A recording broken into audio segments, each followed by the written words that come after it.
शेरनी को जंगल में भेजो, शेरनी शेर के साथ ही रहती है। शेरनी की तरह चुनाव लड़ूंगी, राजनीति के किसान सूरमाओं की बेटी हूँ, महिपाल मदरना की बेटी हूँ, शेरों की बेटी शेरनिया ही होगी। यह शब्द ओसिया विधायक दिव्या मदरना के हैं, जो राजस्थान की राजनीति में काफी ज्यादा चर्चाओं में रहती है। ओसिया से दूसरी बार विधायक के लिए नामांकन भरने के बाद सोमवार को अपनी रैली को संबोधित करते हुए दिव्या मदरना ने यह बातें कही थी। इस दौरान उन्होंने विरोधियों पर जमकर हमला बोला, साथ ही विक्टिम कार्ड भी खेला। रैली के दौरान दिव्या मदरना ने कहा कि मुझ पर निम्न से निम्न स्तर के वार किए गए। ओसियाओं की सभाओं में कहते हैं कि शादी कर लो, हम खाना कर देंगे। इन बातों पर कुछ लोग तालियां बजाते तो कुछ लोग हंसते थे, लेकिन मैंने उन सब की सुनी पर कभी जवाब नहीं दिया। लेकिन आज मैं उन्हें जवाब देने के लिए आई हूँ।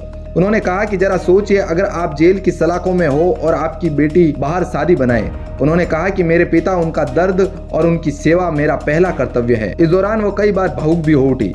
इसके बाद उन्होंने अपने पिता के संदर्भ में कहा कि उनकी एक एक रात जेल में कैसे गुजरी होगी। ऐसे में बेटी को शादी करना शोभा नहीं देता है।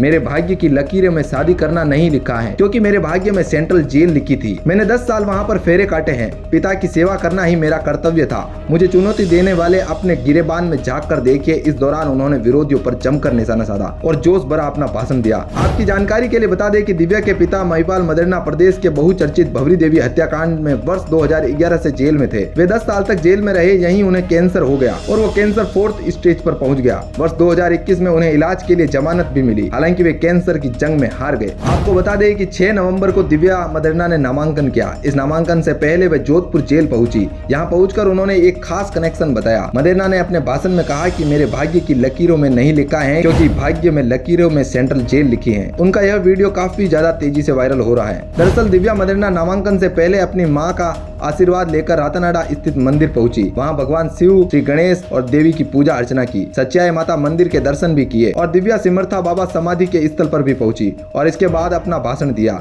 लेकिन अब देखना यह है कि राजस्थान में किसका पलड़ा भारी होता है। क्या राजस्थान में कांग्रेस अपनी जीत दर्ज करती है या भाजपा? वैसे इसे लेकर आपकी क्या राय है, हमें कमेंट में जरूर बताएं। Bureau report, R media network.